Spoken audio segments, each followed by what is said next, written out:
Naalala niyo ba yung 90s kayo, mga kabataan? Dati nung araw, ang mga kabataan, madalas naglalaro sa labas, madalas nagtatampisaw sa ulan. I was a kid.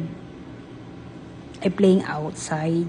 I playing shato, Black 1, 2, 3, a Chinese garden, like a tumbang preso. You know, that is a can that pushing.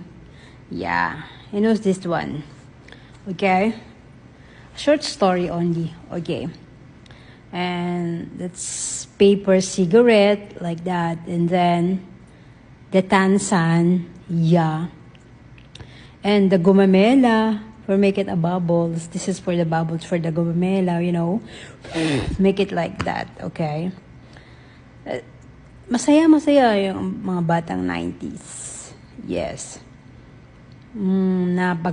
Naaarawan ka sa labas, tapos wala pa kasing cellphone, gadget noon eh. Wala pa as yun. Kumbaga, you are the playing outside.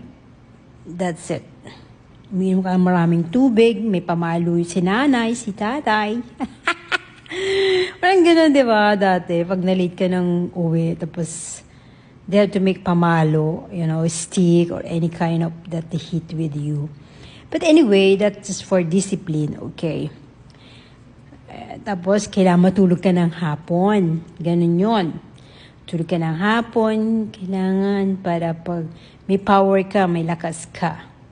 Naalala niyo ba yung guys? Much love.